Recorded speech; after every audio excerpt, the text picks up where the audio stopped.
Cuadernos de conversaciones. Cuadernos de conversaciones. Cuadernos de conversaciones. Cuadernos de conversaciones te trae ideas bien contadas, fiables y mezcla el rigor humano con la tecnología IA para despertar tu curiosidad. Hola, hoy nos metemos en algo que, seamos sinceros, nos intriga a todos. Cómo entender un poco mejor a la gente que nos rodea, quizá incluso, anticipar qué van a hacer. Tenemos material interesante de Reading People de Joe Elan Dimitrius y Mark Mazzarella y también algo de How to Analyze People de James Jarrett. Nuestra misión hoy es, extraer las ideas clave de estos textos sobre observación, interpretación y esas pequeñas señales que a menudo se nos escapan, ¿no? ¿A quién no le ha pasado pensar, pero si estaba clarísimo, cómo no me di cuenta? Pues a ver si estas fuentes nos dan alguna herramienta para que eso pase menos. Es una aspiración muy humana, sí, y útil en todos los campos, la verdad. Pero como bien señalan las fuentes, tropezamos constantemente con nuestra propia subjetividad. No es tanto que no veamos, sino que a veces vemos lo que queremos ver o lo que necesitamos ver, ¿no? Justo ahí apunta una de las primeras ideas interesantes. Parece que hemos perdido práctica en esto de leer a la gente cara a cara. Con tanta tecnología, mucha comunicación es a distancia, sin ver gestos, sin sentir el ambiente. Un email en lugar de una charla. Se pierde un montón de información. Es como si esos músculos de la observación se nos hubieran quedado un poco, flojos. Exacto. Las fuentes sugieren que, como cualquier habilidad, requiere entrenamiento consciente. Proponen algo tan sencillo como buscar más interacciones, incluso microconexiones. Mantener la mirada un segundo más, una sonrisa genuina al pedir un café, un comentario trivial con un vecino. Son pequeños gestos que, practicados, nos ayudan a reconectar con la observación directa. Y entiendo que no se trata de tener superpoderes visuales, ¿verdad? Mencionan una anécdota curiosa. Sí, la del director del instituto, que veía perfectamente unas ovejas salvajes en una ladera rocosa, mientras que su acompañante, con la misma agudeza visual, no distinguía nada. La diferencia no estaba en los ojos, sino en el cerebro. El director había aprendido a detectar los patrones sutiles, los colores y formas que delataban a las ovejas entre las rocas. Había practicado miles de veces. Leer a las personas, dicen, es parecido. Con la práctica, el cerebro empieza a detectar patrones casi automáticamente. Vale. Entonces, si queremos empezar a entrenar, ¿por dónde empezamos? Las fuentes hablan de preparación. Un punto clave, y a menudo olvidado, es tener claro qué buscamos. Si no sabemos qué cualidades son realmente importantes para nosotros en una relación, sea un socio, un amigo, una pareja, es fácil dejarse llevar por detalles superficiales o acabar, decepcionado. Sugieren hacer un ejercicio de introspección. ¿Qué es lo fundamental? ¿Qué es negociable? ¿Qué es inaceptable? Tener esa claridad antes de evaluar a alguien es crucial. Y luego está el gran obstáculo, la objetividad. Mencionan varios filtros que nos distorsionan la percepción. Efectivamente, identifican 4 grandes saboteadores de nuestra objetividad. Primero, el compromiso emocional. Tendemos a ver lo bueno en quienes queremos y lo malo en quienes no nos gustan, ignorando señales que contradicen esa emoción. Segundo, la necesidad. Si estamos desesperados por encontrar trabajo, pareja o cerrar un trato, es más fácil pasar por alto señales de alarma. El ejemplo clásico: no vayas a hacer la compra con hambre. Tercero, el miedo. Miedo a equivocarnos, a perder algo, al conflicto, puede paralizarnos o hacer que interpretemos todo como una amenaza. Y cuarto, la actitud defensiva. Si nos sentimos atacados o criticados, nuestra percepción se cierra y solo buscamos confirmar nuestra postura. Es fascinante cómo nuestras propias emociones nos ponen trampas, ¿eh? También insisten mucho en no caer en estereotipos, ¿no? El pensamiento de atajo. Totalmente. Es la tendencia a sacar conclusiones rápidas basadas en una sola característica. Su ropa, su edad, su profesión, su acento. Asumir que alguien con tatuajes es rebelde o que alguien que viste traje es conservador. Las fuentes recalcan: hay que empezar cada evaluación desde cero, como si fuera la primera vez que vemos a esa persona, sin dejar que una etiqueta inicial contamine el resto de la observación. De acuerdo, evitamos los atajos. Entonces, ¿dónde ponemos el foco? Si no es en gestos aislados. Aquí viene la clave del método que proponen: buscar patrones recurrentes. No se trata de aprender un diccionario de gestos. Si cruza los brazos significa X, porque un mismo gesto puede significar cosas distintas según la persona y el contexto. La idea es más bien como montar un puzzle. Un puzzle. ¿Cómo? Sí, empiezas por las piezas del borde, lo más obvio para tener un marco, edad aproximada, sexo, aspecto general. Luego vas añadiendo piezas de información de distintas áreas, cómo se mueve, el lenguaje corporal, cómo habla, voz, qué dice, palabras, cómo actúa, acciones, cómo es su entorno, casa, coche, oficina. Y buscas la coherencia, el patrón que emerge al juntar todas esas piezas. Una sola pieza, un gesto aislado, puede ser engañoso. Ponen un ejemplo bastante impactante sobre esto. Sí, el de Richard Ramírez, el asesino en serie conocido como el acosador nocturno. Durante el juicio, a veces se le veía encorvado, dibujando garabatos, casi como un niño tímido. Si solo hubieras visto esa pieza, podrías haber pensado que era inofensivo. Pero al juntar todas las demás piezas, sus crímenes, su actitud desafiante en otros momentos, etc., emergía una imagen completamente diferente y aterradora. Una sola pieza no define el puzzle. Entendido. Entonces, ¿qué tipo de cosas deberíamos buscar dentro de esos patrones? ¿Algo en particular?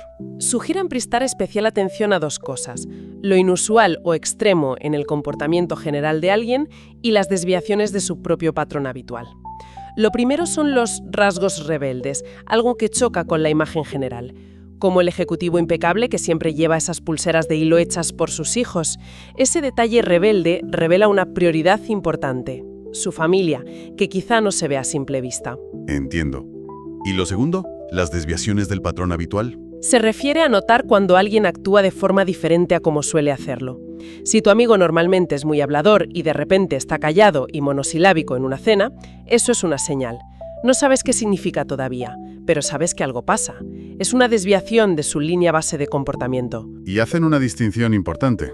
No confundir un estado de ánimo pasajero con un rasgo de personalidad permanente. Exacto. Que alguien tenga un mal día y esté irritable no significa que sea una persona irascible por naturaleza. Hay que observar las tendencias a lo largo del tiempo. ¿Es un episodio aislado o es un patrón constante? Esa es la pregunta clave para no juzgar precipitadamente. Bien, entremos en las piezas del puzzle. La apariencia es la primera, ¿no? Ropa, pelo, aseo. Sí, es lo primero que vemos. Y da pistas iniciales sobre la autoimagen, el estatus socioeconómico, si busca encajar o destacar. El pelo, por ejemplo, muy cuidado o descuidado, práctico o elaborado, moderno o clásico. Puede decir algo sobre cómo se ve o quiere ser vista esa persona. Pero ojo, cuidado con las conclusiones rápidas. Ponen un ejemplo sobre eso, ¿verdad? El de la ropa llamativa. Sí, él declara: una voluntaria con sobrepeso, que siempre vestía ropa muy colorida y sombreros enormes. Podrías pensar, qué persona tan extrovertida y segura. Pero, observando más, se dieron cuenta de que usaba esa ropa precisamente por su inseguridad, como una forma de que la gente se fijara en su disfraz y no en ella, y además evitaba cualquier tarea que implicara responsabilidad o salir de su zona de confort. La apariencia puede ser una máscara. Luego está el lenguaje corporal, la famosa kinesics. ¿Qué nos dice? Tiende a ser un canal más directo para las emociones internas. Nerviosismo, miedo, seguridad, alegría. Pero de nuevo, las fuentes advierten contra los diccionarios de gestos simplistas. Cruzar las piernas puede ser comodidad, no necesariamente defensa. La clave, insisten, está en buscar combinaciones de señales y siempre dentro de un contexto. Por ejemplo, la falta de contacto visual, que siempre se dice que indica mentira. Es de mala educación, o sí, también podría ser incomodidad por mentir, pero necesitas más pistas para saber cuál es. Evita la mirada, pero su cuerpo está relajado, o evita la mirada y además juguetea nerviosamente con un boli, se aclara la garganta y su voz tiembla. La combinación de señales es lo que da fuerza a la interpretación. Mencionan el caso de los jugadores de póker y el tabaco. Sí, como ejemplo de cómo canalizamos el nerviosismo. Fumar les permitía a muchos jugadores tener algo que hacer con las manos, un gesto repetitivo que ayudaba a disimular otros tells o señales involuntarias de tensión. Cuando se prohibió fumar, dicen las fuentes, esa energía nerviosa tuvo que salir por otros lados. Mover los pies, tamborilear los dedos, ajustar las gafas, y los jugadores atentos podían leer esas nuevas señales. Describen algunos clústeres o agrupaciones de señales típicas para ciertas emociones, ¿no? Sí, por ejemplo, para el nerviosismo, mirada esquiva o que se mueve rápido, tensión muscular general, balancearse ligeramente, tocarse la cara o el pelo, juguetear con objetos, carraspear, sonrisas fugaces y tensas. Para la falta de honestidad, mencionan algunas señales parecidas, evitar la mirada, inquietud, pero también taparse la boca al hablar, o incluso, según una de las fuentes, una rigidez excesiva, como si la persona intentara controlarse demasiado para no delatar nada. Pero siempre insisten, busca el patrón completo, no una señal aislada. Más allá del cuerpo también hablan del entorno. La casa, la oficina, el coche. El espacio vital es una extensión de nosotros mismos. Está ordenado o caótico, minimalista o lleno de objetos. ¿Qué tipo de objetos predominan? Libros, trofeos deportivos, fotos familiares, tecnología punta. Revela prioridades, aficiones, nivel económico, incluso rasgos de personalidad como el perfeccionismo o la dejadez. Una observación interesante es buscar consistencia o inconsistencia entre la imagen pública de alguien y su espacio privado. El hogar suele ser más auténtico. Y luego está la voz. No es lo que dices, sino cómo lo dices. Una frase clave, sí señor. El tono, el volumen, el ritmo, la entonación, las pausas son potentísimos comunicadores de emociones, a menudo más sinceros que las propias palabras.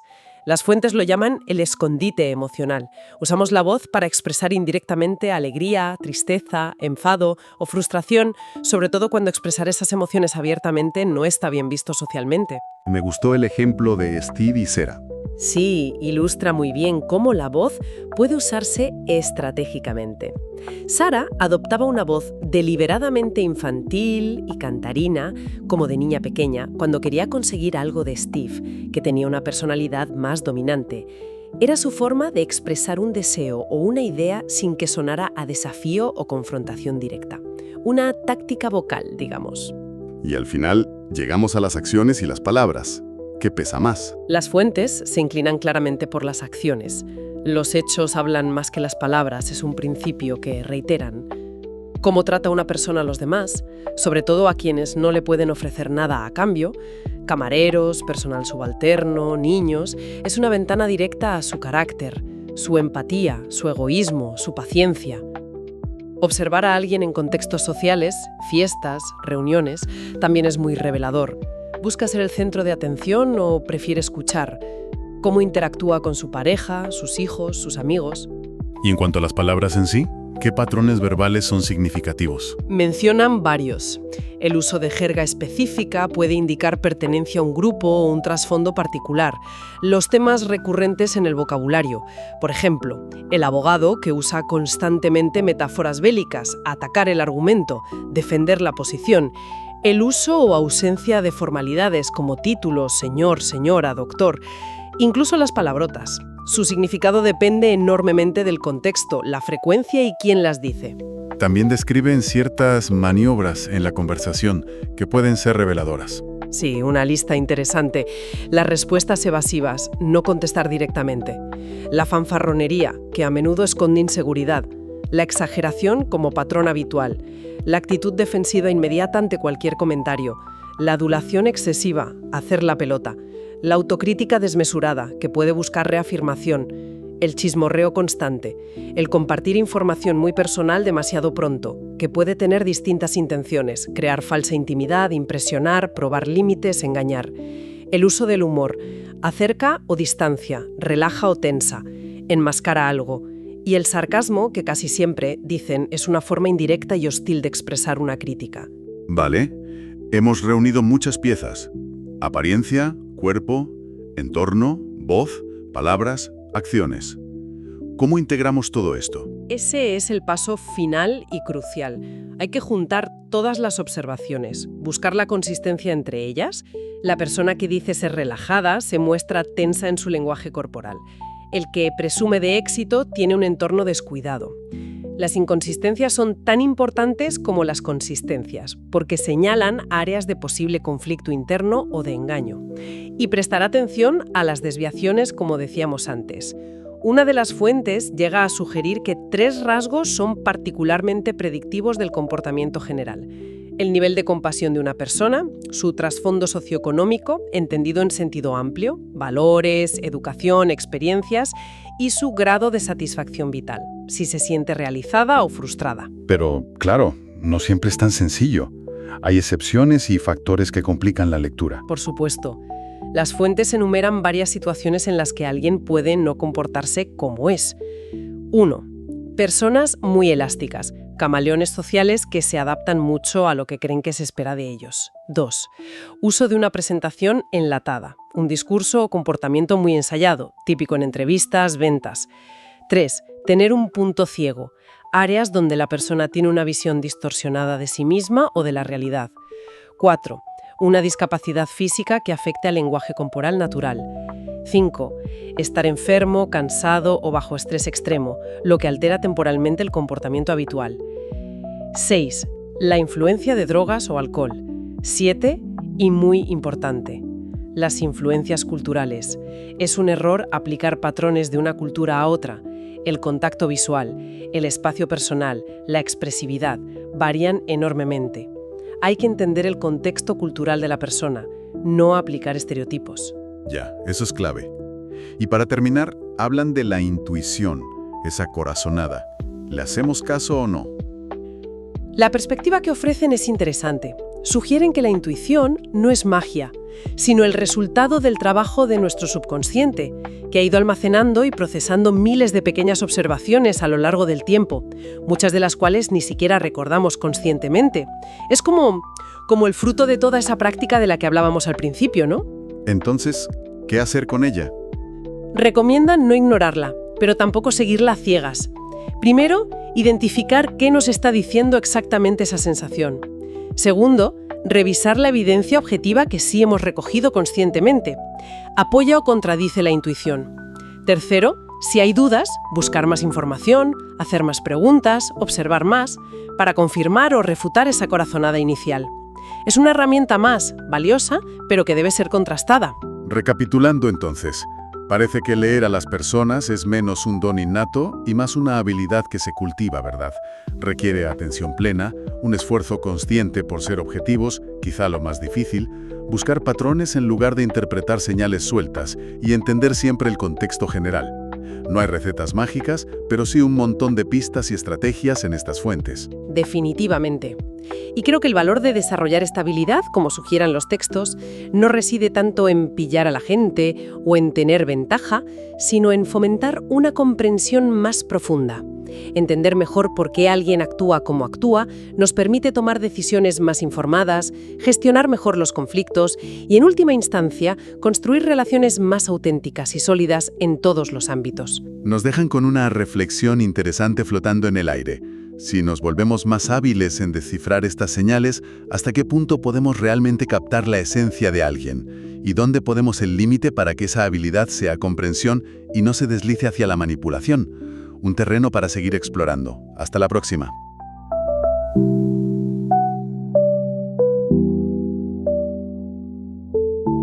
Cuadernos de conversaciones.